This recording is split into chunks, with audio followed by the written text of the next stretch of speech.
I think I'm here. I'm currently doing this, I believe. Hi, everybody. I think I see the comments and stuff going live, and appreciate being here. I hope everybody's okay and healthy and safe, and we will talk about some magic stuff. All right. If this is live and this is actually working, which I will be amazed because I'm always amazed by such things. Oh, look at that! It does show that I'm working. This is great. All right. So let's see some questions. We appreciate you here. I appreciate being here. All right. So let's see. Can we ask about his sudden career change from astronaut to rock star? I'm not actually sure I was either of those things. But that is, you can ask about it. Howdy, how's it going? Great, it's working for you guys. Perfect. And there is some comments. I see the comments. If anyone has a question about anything, I'm happy to talk about any sort of magic stuff. I have a deck of cards here. We can pan down. I have a nice view of my stuff. There's a plunger right here, ready to go at all times. So happy to do it. All right. All right. I'll answer the first question from the gentleman who's got to leave in 15 minutes first, and then I will go to the standard "How did I get started in magic in the first place?" question. I would say the plunger. I mean, honestly, the whole tiny plunger thing has been to say that it is a what I've made my living off of. I mean, right here, this is the Tenyo box. I mean, the fact that my picture is on a Tenyo box, next to another incredible magic creator, far better magic creator, but honestly, Matthew B. The fact that I've actually have that kind of legacy, I think, is genuinely one of my favorite things. It's still my favorite thing to perform. I just did it today. I've been doing shows over Zoom and such for private clients, and I can still do it. And it still plays. I would say it's exactly the same as being able to be right up close to it, me being able to put a plunger on someone's head, but I've come up with gags at work in this medium, and it still plays very, very well. I mean, considering that, this right here, I've put all of my major sort of promo, everything around that, and just the reaction from Penn and Teller when they saw it, and which is something I actually use in my show. Like, I actually play the reaction that they from that video, and it's it really sets up the trick when I do it live on stage. So, and I still do that. Like, I play the video. Like, I'm set up on a virtual cam right now, and I have all these settings to play video, and so I can still play the Penn and Teller clip. Like, right now, I can play this. Oh, hold on. I don't know what's going on there. Can't find the video. Never mind. So I can normally play it. I don't know what happened just recently, but anyway, I can normally play the Penn and Teller clip, and it plays the Penn and Teller clip, and people go, "Wow, that's amazing!" And then I also have like an intro video that I play. You might have seen him amaze Kathy Lee on the Today Show. Oh my God! You rocked it. That's how you end the segment. Plungers in my life. Tiny plungers, the best. That was awesome. Calls Penn on CW's Penn and Teller's Fool Us to profess his love for his act. Oh, come on!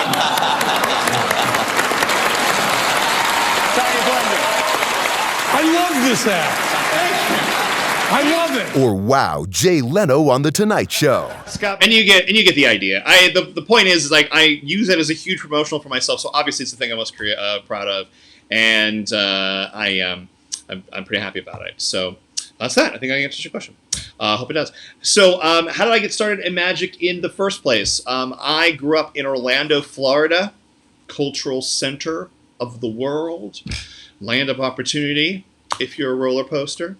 And you probably guessed that I grew up around a theme park, and the theme of that park was trailer. No. I grew up in Orlando in a trailer park, and I also we had annual passes to Disney because there was always like Florida residents and like locals specials to go to Disney, and you could go. get in the park relatively cheaply for a local, and we went all the time.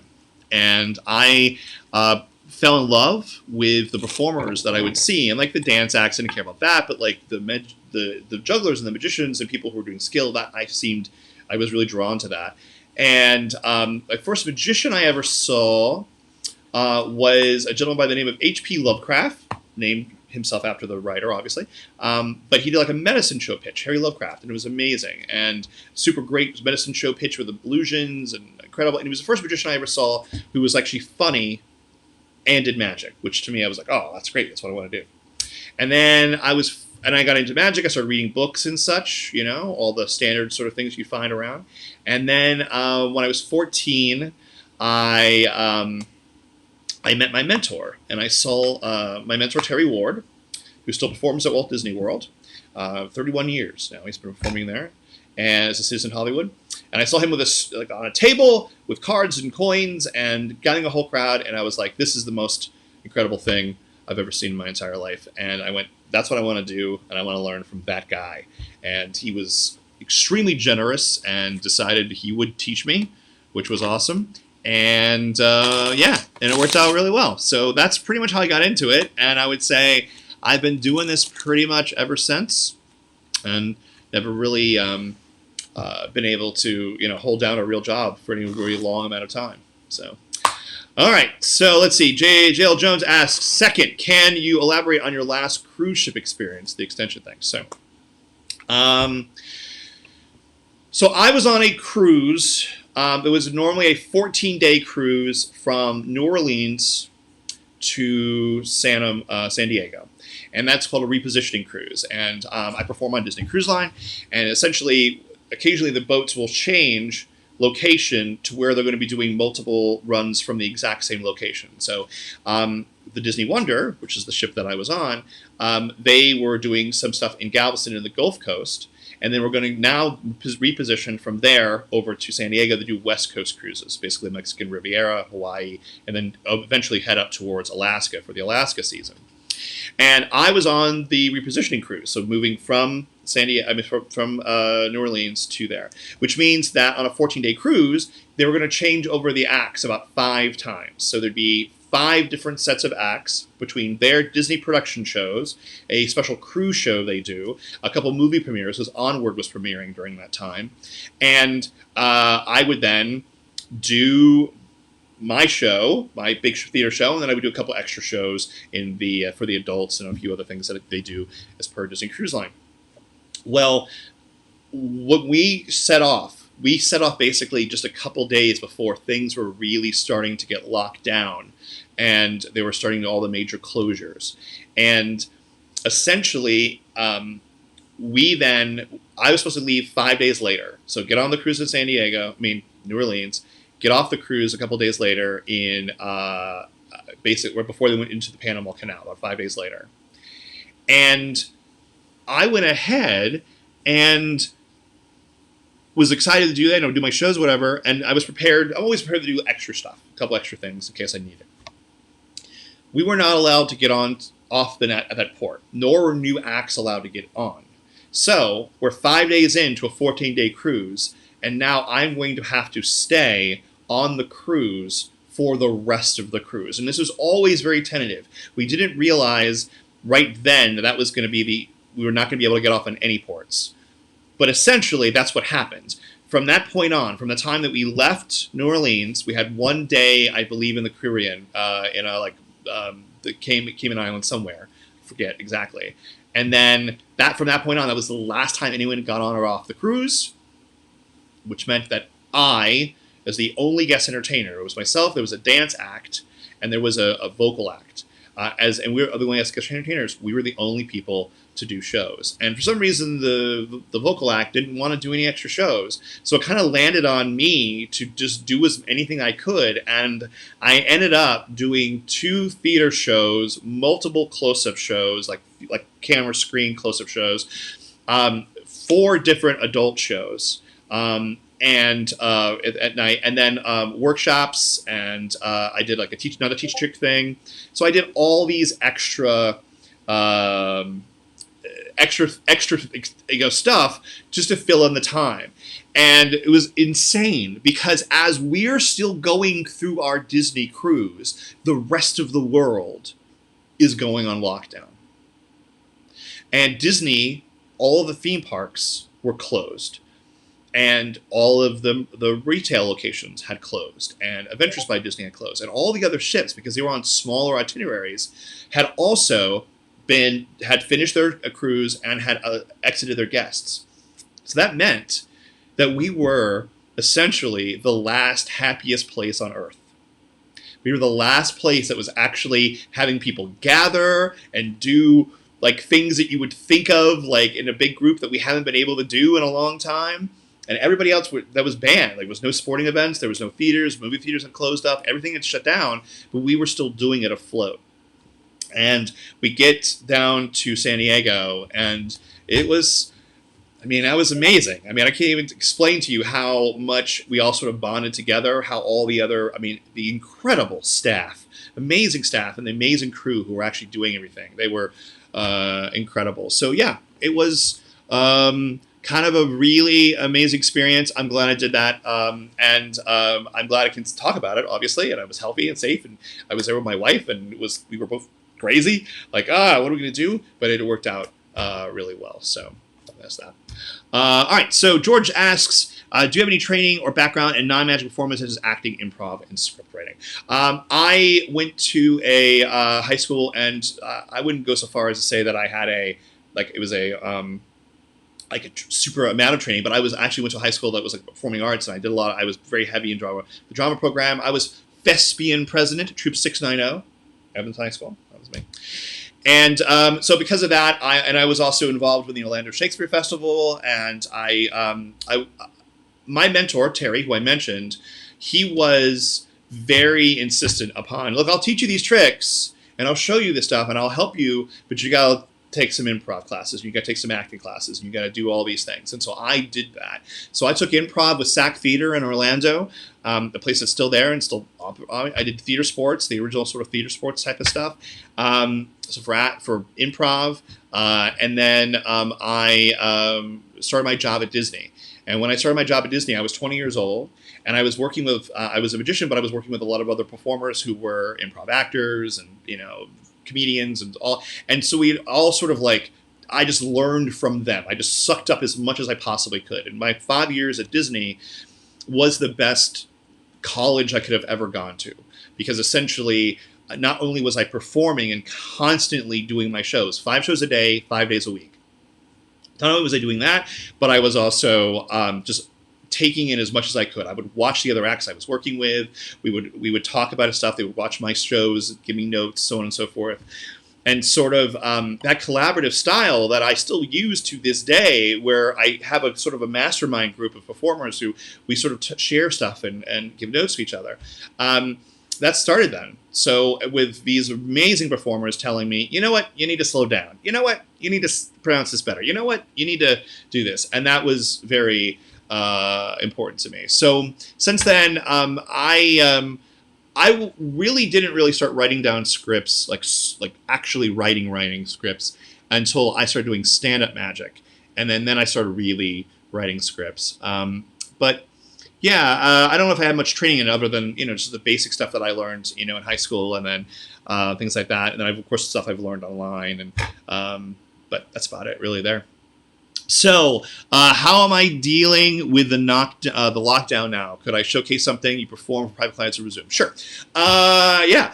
I am currently, I'm doing Zoom stuff, and I think somehow, and I don't see why, but somehow there seems to be a debate online about the validity of this stuff, and my point is, there is no debate. This is what's happening now. You just kind of have to do it or not perform and make money.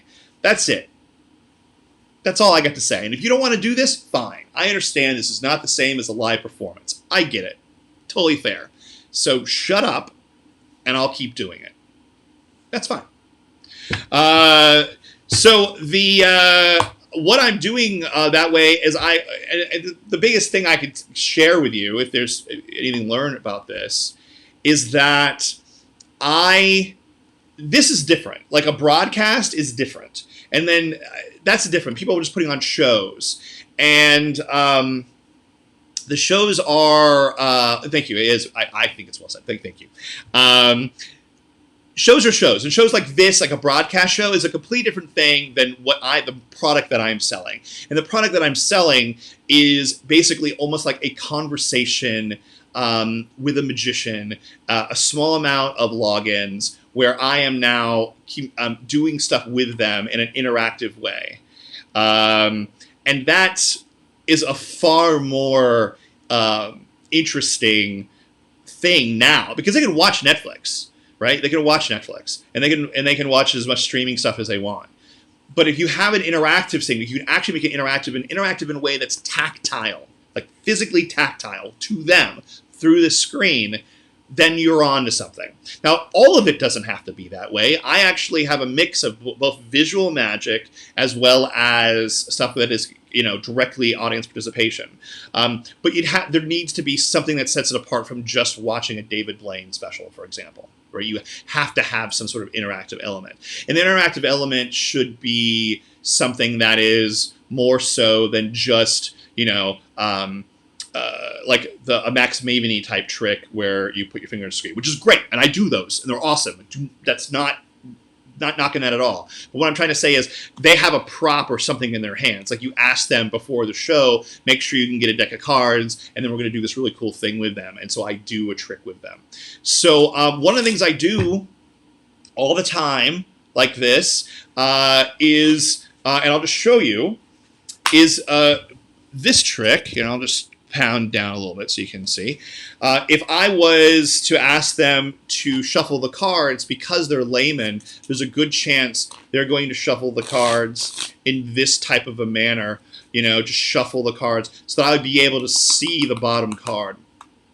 If I can't see the bottom card, how they're shuffling, I will then ask them to shuffle the cards and then spread the cards so I can see that they're all different, and then from there I can even catch the top card. So in this case, I'm going to use the top card as an example of what I would do. And then you're going to be able to follow this, guys. Remember now, they have a deck of cards and they're doing this with you. So you have the card that you now know there is on their deck, and I just put it on top of my deck, right? In the old-fashioned, I'm looking through the cards and I put it on top, so it's here. Obviously I will shuffle keeping that on top, and then have them mix the cards, but because you obviously don't want to disturb that, I do this, which is really cool because it works in this mirror imagey type of way. And so imagine, again, now the top card's 4 diamonds, remember that? I say here, cut off a small section of cards, cut off some more to the left of that, and then, to the right of that, and then cut off some more to the right of that. Great, that was perfect. You tell a little time instruction, okay, pick up the first packet, put it back on there, and then now you've cut the cards. And then they will believe in their mind that they cut the cards, but actually you're just executing the false cut from expert card technique, right? And the first time I saw this was in correlation with the Chad Long shuffling lesson trick. So if you know the Chad Long shuffling lesson trick, I don't even have to, if you know that trick, you can totally do that for people there. And now you still kept the 4 diamonds on top, even though they believe they have cut. And for laymen, cutting is almost the same as shuffling. So now I have the card here, and I just do the cut deeper for. So I say here, cut off a small section of cards, turn over. We're going to have a incredible coincidence on this third time. The third time, it's going to be a coincidence. I have the cut deeper, so you know this, the cut deeper force, which of course leaves the card.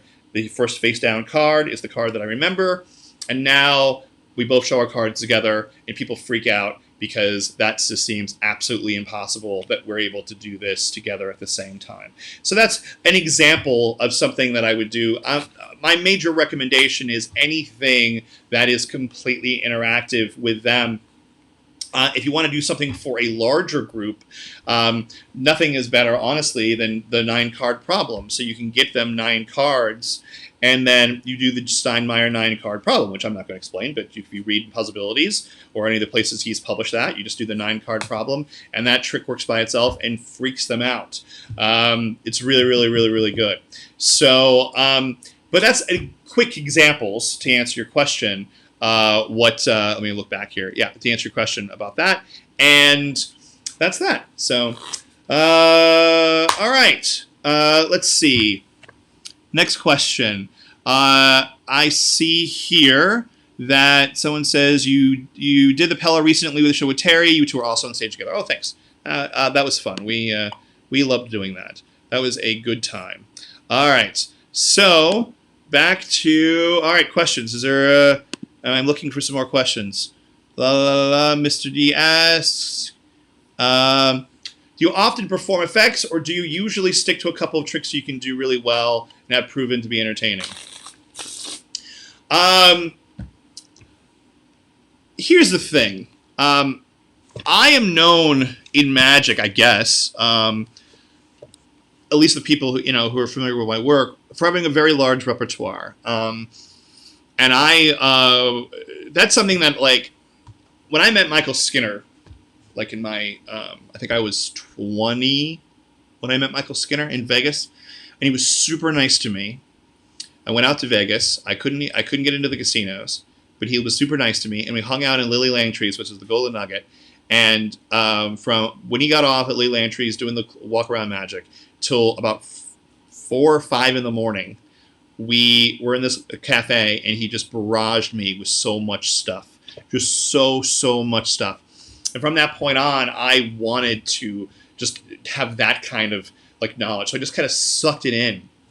And I was very fortunate that, like, up until, he passed, I would go out to Vegas and I would hang out with Michael Skinner, and Michael would show me stuff. And he was super cool because and I had an in. Because there were guests at Epcot who would go to Epcot all the time, and they would go, and they were friends of Michael's, and so they were the ones who introduced me. So it wasn't like I was just a magician fanboying him. Like, I was introduced to him through friends of his, and that sort of put his guard down and really allowed me. And then he liked me, so he showed me stuff, and it was awesome. And so I wanted to emulate that. I wanted to emulate just having as much magic knowledge as possible. So I just started, putting it all in.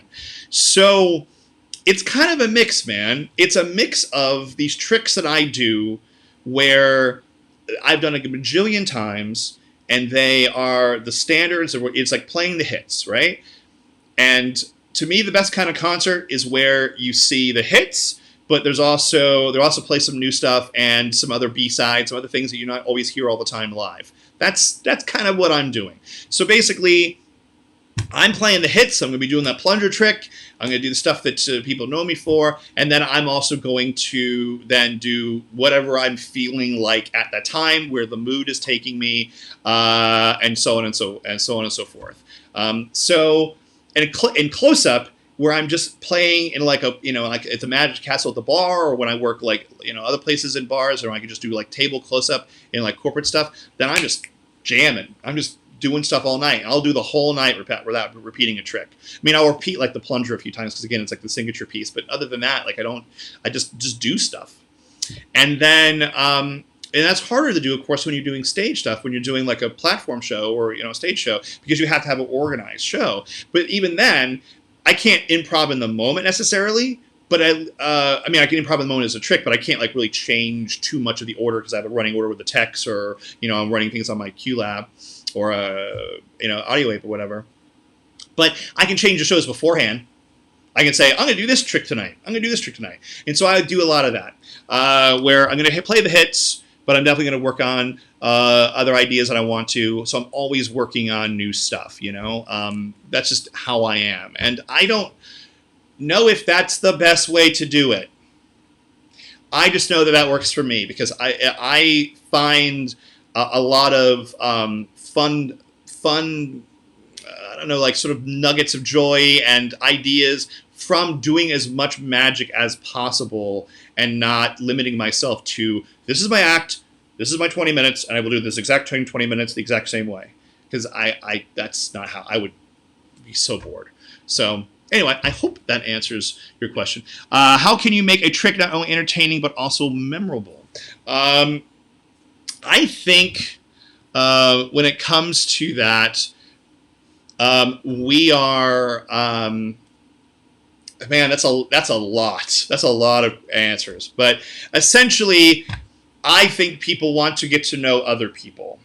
So a display of self, this is all stuff that's spoken about in so many sources, both about theater and about acting in general, and Maximum Entertainment, Ken Weber's book. But show humanity. They want to show they want to know who you are. And yes, the trick is cool. And yes, there's a neat bit you can, and then yes, you can do something that they might not be able to do.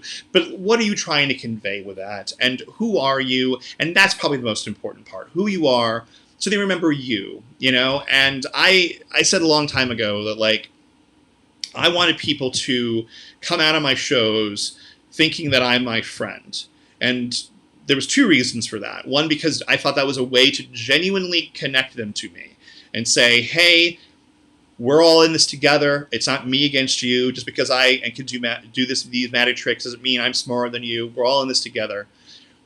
So that was the first thing. And the second thing is, honestly, it's absolutely about money. It's like, if you make friends, who do you hire when you want to hire somebody? You hire your friends, right? So that was kind of where it all came from. And I still keep that to this day about, I want to create a show where people come out and going, oh man, and they want to talk to me, and they come to me and they say, great show, John.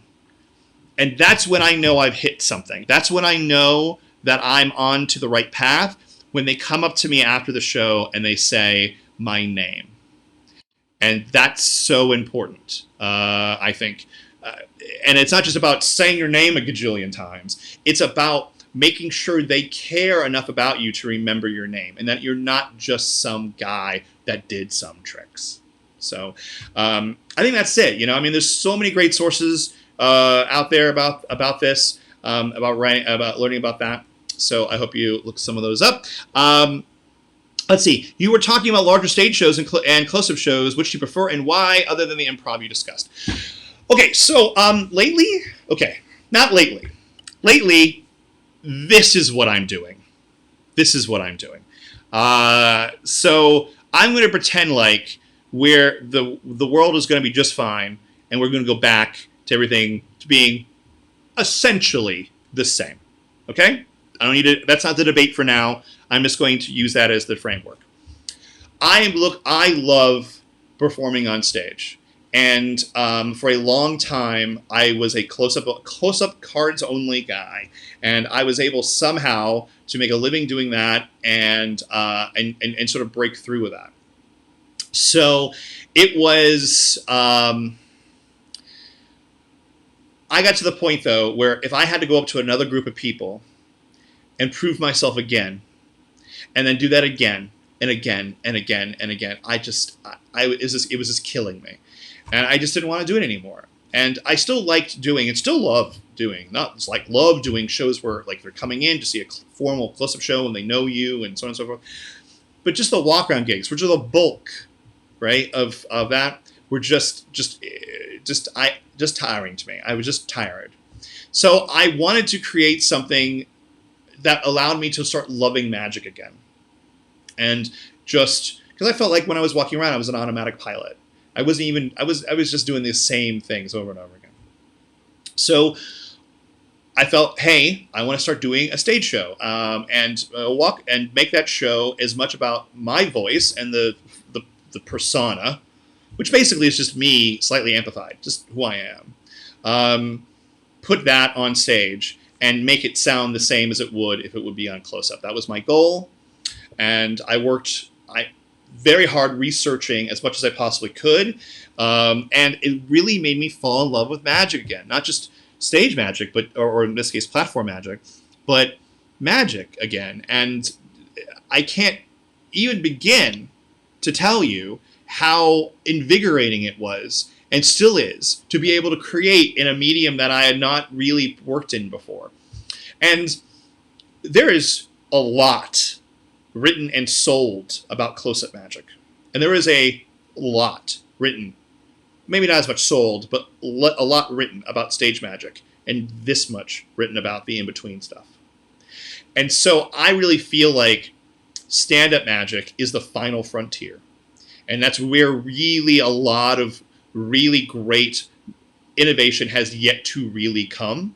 And hopefully the stuff that I am doing is adding that innovation to it. And I do a lecture. I did a lecture on Penguin. There's a Penguin lecture. I'm sure, someone will plug it at some point, but I did a Penguin lecture. And I did that when I did that Penguin lecture, I was talking about my stand-up magic act that I was doing on ships and still do on ships. Well, whenever I do ships. And that was a big part of it. And I've also done these lectures now. I did one at the Castle and I did one at the IBM National, where I talk about what it was like for me to go from close-up to stage and all the distinctions that I've learned, and what I learned were the real pitfalls from it. And just really quickly, essentially, as soon as you perform in a formalized way, it changes the audience's reaction to you and your magic. And you have to be prepared for that in both an emotional way and then a staged blocking way, as well as just what the material is about way. So close-up magic is conversational. Stand-up magic is presentational. And the goal is to try to make that presentation as conversational as possible, which is actually kind of why I've been really enjoying the Zoom stuff. Like, just to be completely honest, I got off that ship, and for about 2 weeks, man, I was depressed like you would not believe. I was not happy, not well, and I did not know what to do. And since I have now found this medium to create in, I feel extremely like I have something I can do. I'm providing for my family again. I'm doing what I need to be able. I feel much better in a lot of ways, both creatively as well as just financially. And again, finding a ways to go past that screen.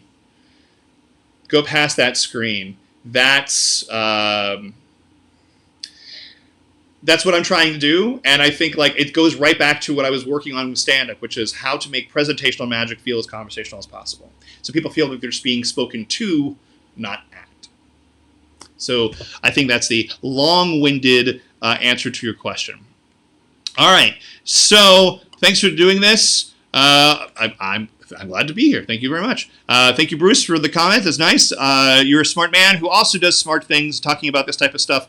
He is a genius, and if you ever see Bruce talk about anything, I believe he calls it engage. He's got a Facebook page. You should definitely seek out Bruce's stuff. It's really great. All right, so how did the documentary change your life? How did Fool Us change my life? Fool Us changed my life. I'll start with Fool Us. There was the Trick the Tiny Plunger that sold very, very well, to the Trick the Tiny Plunger that became the biggest selling trick of that year. All right, so we had released it, and then it did very well. It was very popular, and then it kind of, it lulls, and then I did on Penn and Teller, and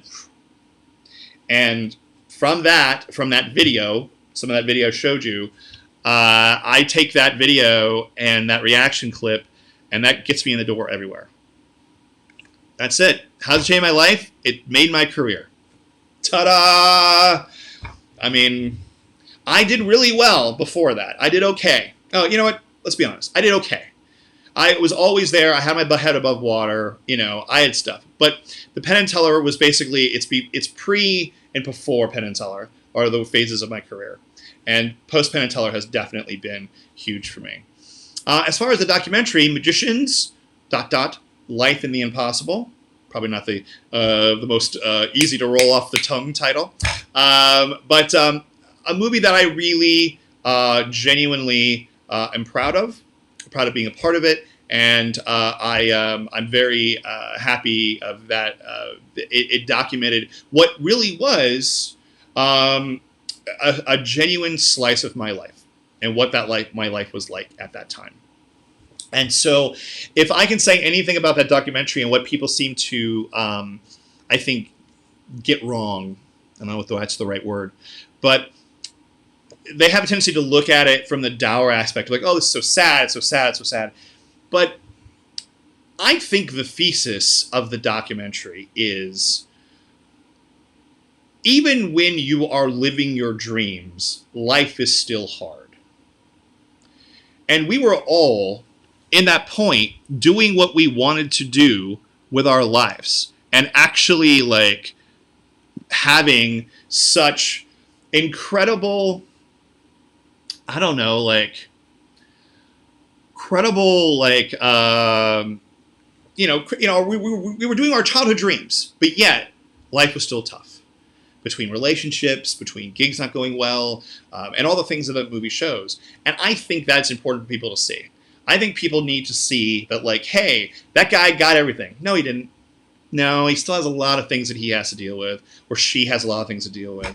And I think that was really important. So, I mean, I can sort of see that people are like, well, it's very negative. I don't think it's negative at all. I think it puts magic in a very positive light, because this is what it's like to do this, and you should respect how hard it is to do this. That said, I was a good 100 pounds heavier then. And so I don't really use any of the clips from that film in any of my promo. I talk about it. I mean, it's not like, it'll be like in my bio sheet, but it's never something I would never really put myself out there, because it's not how I look now, and it's not how I would want to convey myself in a setting. So anyway, that's that. But I love it. Has it changed my life? I got to go to cool film festivals. I got to go to the Toronto International Film Festival and Hot Docs, which is and I got to go to film festivals and do Q&As. Like I've been watching Q&As at Comic-Con and on DVD special releases and things like that all my life. So to actually be on stage and do that was the greatest thing ever. So all of it was worth it to do that, and to make a good friend of Marcy Hume as well. She was a wonderful person. That was a great experience, and less than having the opportunity to work out at the castle, which you advised me to do, creating that close-up show, not interrupting people at parties to show magic. Yeah, exactly. Paul Ruffman, great performer from the UK. I believe he's actually living over here now. I think so. I don't know where you are, buddy. But I think it's super important to be able to have a formal close-up show. And one of the things that I see being around the castle is that as long as I had, almost 20 years now, jeez, is that I would see a guy who was an amazing close-up worker. You know what I mean? Like, did the parties and was, awesome. High raves. And then he would then try to take that show and put it into the close-up room, and it just wouldn't go as well because, Paul's still here. Hey, Paul, I'm waving to you down the room. And so it's because you can't hide things as much as you are. You're in the frame, and you have to think about blocking in ways that you never really thought about before. And I think working on your first formal close-up show and making sure that looks good and feels like an actual show, a beginning, middle, and end, a thread, something that's really good about it, and then taking that and then creating your first parlor show, that is your step to really getting on stage. That is really what you should do. I mean, my main piece of advice for learning how to do a stand-up act is to create a 20-minute parlor show and do that parlor show for as many people as you can. For like sitting people on chairs and you stand in front of them and do your parlor show. If you can do that over and over again, that's where you're going to get as much flight time as you can to really build the show. But I think really a good first step is creating that close-up show and then just doing it as many times as you possibly can. So let's see. Do you think small performance venues somewhat modeled after the strip mall church, small low-cost space, repeat customers, block box theaters, could be future in the variety arts? I believe that was the future. I mean, so many little venues were opening up across the country, some attached to like bars and restaurants, Chicago Magic Lounge, House of Cards, some that were just theaters that are just being built as a little theater, black box or whatnot, for magic. The place in Pennsylvania, I'm trying to remember the name of it off the top of my head, Liberty Magic, Smoke and Mirrors Theater, all those little theaters. There's every week in a hotel off of 192 in Orlando, Florida. It's a place called Wizards. He's been doing a small parlor show in there for every Monday night with different performers since, I think, 10 years. So stuff like that is definitely happening, and I think was awesome. I mean, So I'm hoping when things,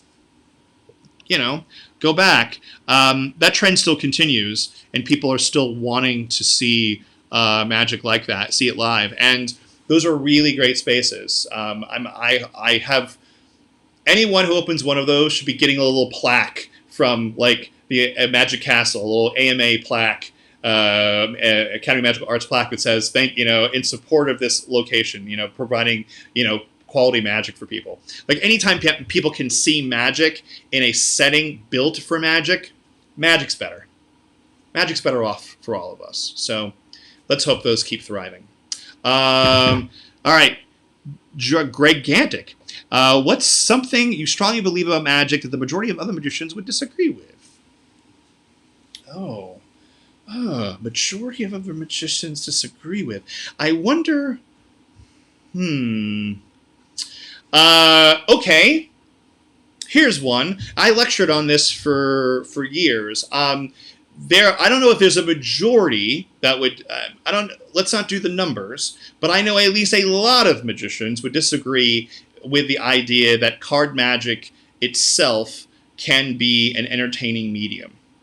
I fully believe card magic itself can be a fully amazing, interesting medium. And I fought that battle for years, and then and there were people obviously doing it. Ricky Jay did his show, and then there's obviously the theater shows that have happened, with Derek Vergadio and Helder Ramirez, and some of the other shows that have happened in that vein that have been very much about playing cards and seem to be going just well. Maybe that myth is dispelled a bit more, but I truly believe that the cards, unlike any other magic prop, nothing else. If we're just talking about props, cards have the most potential for storytelling, for engagement, for pretty much any effect. And all effects are possible with a deck of cards, and you can't always say that with a coin or whatever. And there's so many varied possibilities of effects with a deck of cards that don't even get used half the time. That if people really explored, we would see really, explosion, I think, of really great card magic, especially now during our Zoomy Zoom times, because what's a really great visual effect? People stopped doing like card assemblies, right? Because everyone wanted everything in the hands or whatever. But now you can do card assemblies, and they look great on screen, and you can do really cool twisting the aces moves and and flashy flourishes. All of that stuff plays very well in this medium. So that's kind of where I was with that. And also I think I think mentalists and magicians should get along.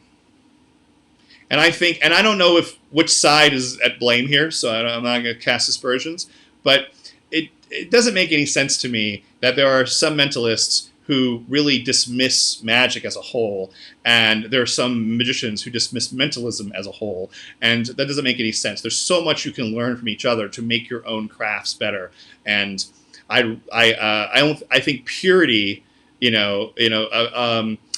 ignorance in the service of purity is just ignorance.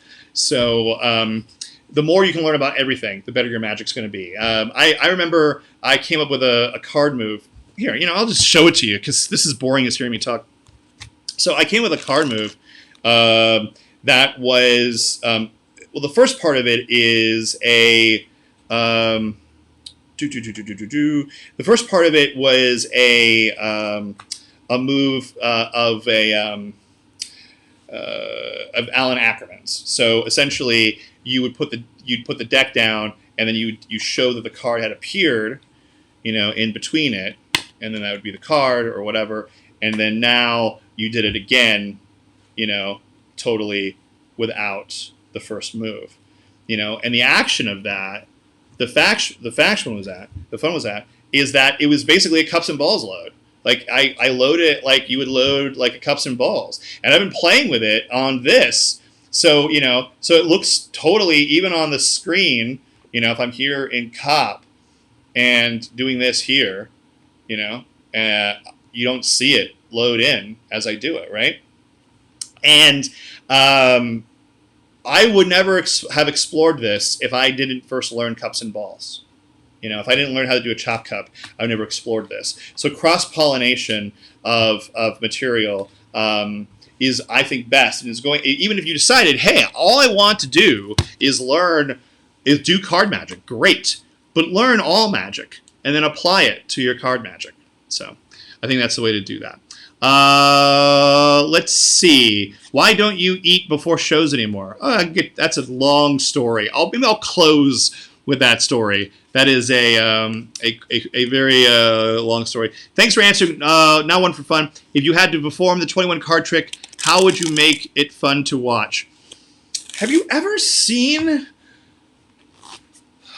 This is not mine. I want to be very clear. And I think it's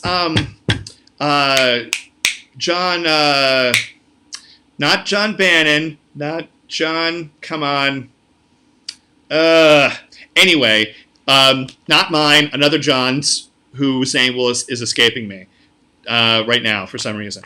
But this is one of, I think, the funniest things that you do, that you can do with this. And let me show you. I'll just tilt it down here. Hold on. There you go. So you have the cards, right? And you're doing this for someone who's just shown you the 21 card trick. So 1, 2, 3, 4, 5, 6, 7, 8, 9, 10, 11, 12, 13, 14, 15, 16, 17, 18, 19, 20, 21. Great. So you've just done this you're going to do this for someone who's just shown you the 21 card trick. And you go, oh, yeah, I know that. And you grab the cards from them and you say, okay, all right, let me show you. I got it. All right, go ahead and pick a card. So here, I'm even going to turn my head away to prove that this is a real method and not just me looking at a camera. But I'm going to turn my head away. I promise. I'm not looking. So here, just say stop. Great. Okay. Remember that card. Okay. All right. So that's the trick, right? Remember? And then if I'm not mistaken, you dealt out the piles, right? You dealt out the piles. So there's one pile and there's the other pile. It's like what, 7 cards, I guess. And then there's another pile. Okay. Right. And then you put the card in, right? So you put the card in. Right. And then you deal out the cards again, and you ask them which pile it's in, right? So you ask them which pile it's in, right? So then, okay, right? Right, that's what you do. You ask them which pile it's in. Is that what you do, right? And you're just barraging them as you say this. Okay, so you ask them which pile it's in, and then it's in that pile, right? That's the idea. Okay, great. So it's in that pile. All right, so now I'm supposed to deal out the cards, right? I'm supposed to deal out the cards, and then I'm going to ask you which pile it's in. All right, go ahead. Here we go. Oh, wait a minute. Am I supposed to deal them out face up? Never mind. It was a 7 of spades. It's okay. And then you just put them away. So I think that's... Oh, my God. Whose is that? But it's so funny to me. Like, you walk them through all of this, and all you did was just glimpse the card. And, you know, like... I put the card on top of that pile, so it was obviously, you know, it's going to be seven cards below. As I dealt out, I knew it was the 8th card. But you go through all that stuff, and they're expecting you to do the 21 card trick. And so when you just go, oh, never mind, it was whatever the card was, and you put all the cards away, it just floors them. So not mine, but if someone was going to make me if someone was going to make me watch the 21 card trick, this is how I would do it to amuse myself, at least. All right. Let's see. Are we heading towards time? We got about 10 minutes left. Let's see. New comic books or magic publics in the work. The biggest magic project I'm doing now is I am doing multiple things on Zoom. So thing number 1, I'm doing our shows. I'm also doing corporate breakout session type stuff virtually over Zoom. And then I'm also doing private lessons. So I do the shows, and I'm going to be completely honest, guys. The shows I'm doing are mostly for kids, basically 6 and up. I'm all different age ranges. But I worked so long with kids with Disney, and it's a lot of fun, honestly. So I'm having a lot of fun with that. I've been doing a couple adult shows, but for the most part, it's been kid shows, or at least family shows. And the family shows are, I think, a lot of fun for me. And I get to sort of, again, create in this medium. So that's great. I do that. And then I do, I guess, the breakout sessions for corporate stuff. I've been doing a few of those. Did one today, as a matter of fact. And then I've been doing one-on-one lessons. So if anyone is interested in doing a one-on-one lesson magic-wise, a lot of the lessons I've been doing, again, have been just for like basic beginner stuff for people who are, are bored at home and are trying to, pick up a new skill. But if you're interested in more magic lessons that are more, I think, like this type of stuff, like actual, want to pick my brain about magic, I'm up for that as well. And you can reach out through me to me on my website, which is cardjon.com, cardjon.com, or my email address. In that virtual, I think Klaus put up a link. So Klaus put up a link, and you can head there, and if you want to get a lesson with me. So I've been doing a lot of that. That's my projects, really. And no comic book stuff recently. No, I mean, publishing is really down. And, there's not a lot of stuff going on out there, as we probably know. So I have an idea for something comic book-wise, and eventually I was going to write it over the 6 months that I was going to be on a cruise ship.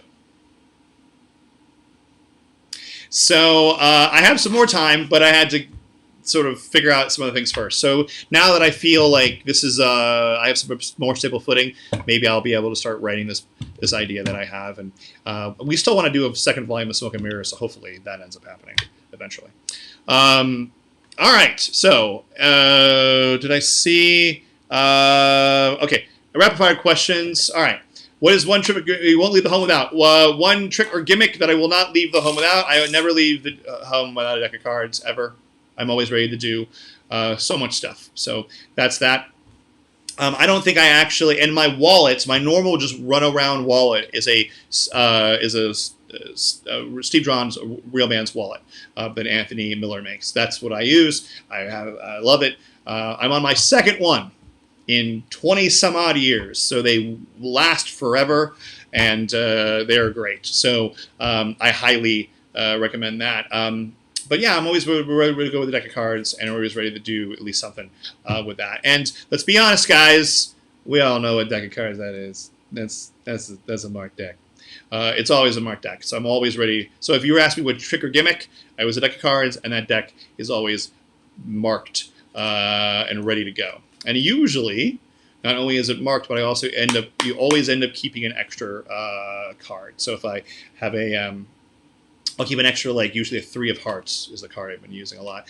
And it's good for then being able to do transpositions and playing around with it, and then just getting rid of it later.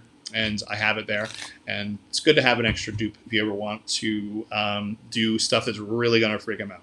Planting that extra dupe and forcing that dupe and then vanishing that extra dupe, and then that dupe is underneath their seat or, underneath their watch. All stuff that like really kills. So yes, I'm always ready with a marked deck of cards, most likely with one extra card in it.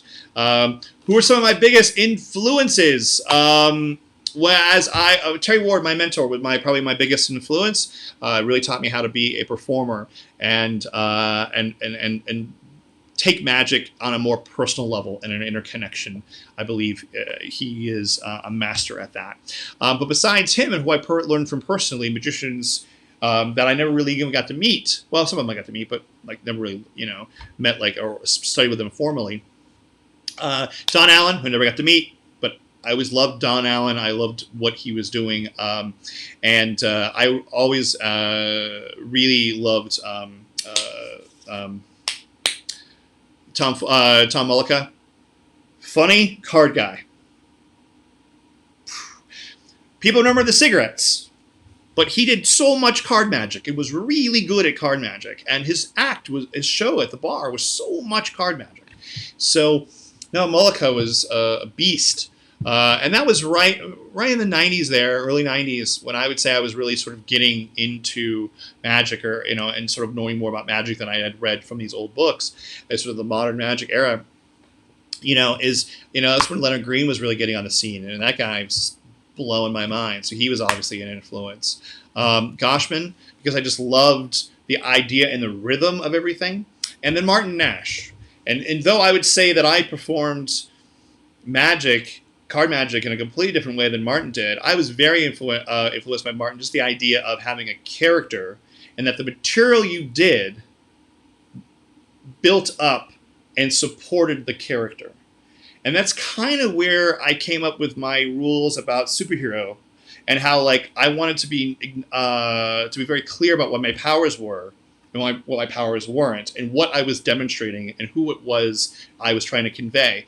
Because people, I think, sometimes have a tendency to separate material from personality. And so you have like, here's how this is a presentation, and here's the tricks you can use it for. I think they need to go together, and I think you need to know what power or what skill you are demonstrating and what that says about you before you decide you're going to put that into your repertoire. Might be a great trick. This might not fit you. And that's kind of what I've always strived. And it was really Martin who was... who just like, he was a charming cheat. But if you know anything about Martin Nash, he was a dove magician from Canada who got really into card stuff and then he wasn't a hustler. So like, he actually just created this persona and did magic tricks, but made them all feel like they were gambling themed, and they all supported his basic premise that he was the world's greatest card cheat. And so, yeah, of course, Bruce, you're a big fan. I'm a big fan. So, really quick, we got about 4 minutes left, and I actually have to go on to another call. So, any tips for maximizing the effectiveness of practice sessions? Yes, Matt Alexander. We have these webcams now that you can just turn on to not actually broadcast, and you should watch yourself. And what's great about a video like this, as opposed to a mirror, is that you can flip it. Meaning you can make it so that it's a mirror image or projected properly. So you can see exactly what it's looking like as a reflection to you, and then what it looks like out to everybody else. And from here, since you can actually see what it looks like out as opposed to a mirror reflection, you have a better chance of really catching yourself when you flash, or if you have a window or anything like that. I also highly recommend taking when it comes to working on deals or even shuffles, to have like, I have one on my phone. But you can just get a metronome, which is the old thing like doot, doot, doot, doot, doot, and you can set it for different speeds. And then being able to actually deal at the speeds, so that when you when you start dealing seconds, it doesn't feel like regular, second, regular, second. So that you can actually get used to dealing at the exact same rhythm the entire time, even when you are holding out or dealing a second. So that really, I think, sort of tools like that work. So both of those are things you can find, like I said, on a phone or on your computer, and helps out a lot. So, all right. One last question. I got 2 minutes, and then I have to take off, and I will play my virtual applause cue. See? I'm on a system called Ecamm, and allows you to have cool little sounds and things like this. Good times. All right. If that is it, I have to say, guys, I have been. What is my preferred second deal? My preferred second deal is the second deal that I first displayed in Magic Magazine years and years ago, and it's a. It might take a little longer than 2 minutes for me to explain, but here we go. Essentially, what it is I'm pushing off, not in the standard push off, where like this, where you go across the deck longwise, but I push off hitting at the corner, like this. So it's a 2-card thumb push off, right? So I'm pushing off here, okay? And now, as I push off the 2 cards here, I come over with this thumb and I push back the card, as now this hits, and you can see how all of that is covered if I hold it at that angle. Here, obviously exposed. Here it's covered. And now this card is able to get thrown out. And it looks very normal. That is, these are all seconds, I promise you. So even from that angle, it looks exactly like it should. Like it doesn't look like I'm having any beats. Now from the top, I'll show you from the top. You have a less of a, here, I'll do it face up. You have less of a border flash. Now you can have a huge border flash because the card's face up. But you have less of a border flash by doing it this way. So I'm here, here, here, and you can see that I'm still keeping that jack on top. So I taught this. It's on my L&L DVDs. I've placed it lots of places. You probably, if you're subscribed to Real Magic, I think I've talked about it there too. But that's the one I'm using. So if I need to actually do seconds, I do this, to then force a card or whatever. So that's what I'm using. All right, everybody, it was a pleasure. Thank you so very much for being on this. I'm going to go back onto my face. You can see my face for just a second. And I hope you guys are all healthy and safe, and we will talk to you all. Thank you very much. Take care, guys. Bye-bye.